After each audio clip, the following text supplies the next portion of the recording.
వచ్చి రాగానే డ్యూటీ అంటున్నారు. డ్యూటీ నుండి ఇప్పుడే వచ్చారు. కానీ వెంటనే కాల్ వచ్చింది. సివిల్ డ్రెస్లోనే రా త్వరగా అనేసి. నిజం చెప్పాలంటే నేను ఫుల్ డిసప్పాయింట్ అయ్యాను అబ్బా. ఎందుకంటే ఈరోజు సాటర్డే కదా. సో మూవీ ప్లాను, ఆ ప్లాన్, ఈ ప్లాన్ అని అన్ని ప్లాన్లు వేసుకుని కూర్చున్నాము. కానీ ఎమర్జెన్సీ కాల్ వచ్చిందంట. సో ఆయన రెడీ అయిపోతున్నారు. ఆయన వెళ్ళాక ఇల్లు అవి తుడవకూడదు కదా. సో ఆయన వెళ్ళక ముందే నేను ఇల్లు తుడిచేస్తున్నాను కాఫీ పెట్టి. మన ఆంధ్ర తెలంగాణలో సమ్మర్ హాలిడేస్ అయితే స్టార్ట్ అయిపోయాయి, కానీ మాకు ఇక్కడ అసలు సమ్మరే లేదండి.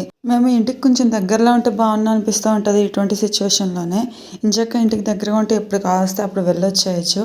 అలానే ఇంట్లో వాళ్ళు కూడా ఎప్పుడు కావాలితే అప్పుడు వస్తూ ఉంటారు. మా రాజస్థాన్ దీది వాళ్ళ ఇంటికి బంధువులు వచ్చారంట. వాళ్ళ ఇల్లు అయితే ఎంత హడావిడిగా ఉందంటే అంత హడావిడిగా ఉంది. తెగ ట్రిప్లు వేస్తున్నారు వాళ్ళైతే. నేనైతే ఇంట్లో వాళ్ళని చాలా అంటే చాలా మిస్ అవుతున్నాను. ఎందుకో తెలియదు కానీ ఈరోజు. ఇంకా ఈ విషయానికి వస్తే మార్నింగ్ 6 కల్లా డ్యూటీలో ఉంటారండి. నేను మార్నింగ్ టైం లేగను, కానీ ఈవినింగ్ టైం ఎప్పుడైనా ఎమర్జెన్సీ అప్పుడు డ్యూటీ ఉంది అని అంటూ ఉంటారనమాట. సో ఈయన ఇప్పుడు అందుకే వెళ్తున్నారు సివిల్ డ్రెస్లో. పైగా ఇంట్లో ఈయనే నాకు టైం పాస్. ఈయన లేకపోతే నా కొడుకు నేను అలా పిచ్చోళ్ళకి మళ్ళీ కిటికీ వైపు కూర్చొని చూస్తూ ఉంటాము ఎప్పుడు వస్తారా అని. అదే ఇంటి దగ్గర అయితే ఎవరో ఒకళ్ళు ఉంటారు మనతో టైం స్పెండ్ చేయడానికి. లేదంటే బోర్ కొడితే అయాజ్ నేను బయట కూడా వెళ్ళిపోతాము. కానీ ఇక్కడైతే అసలు కుదరట్లేదండి బాబు.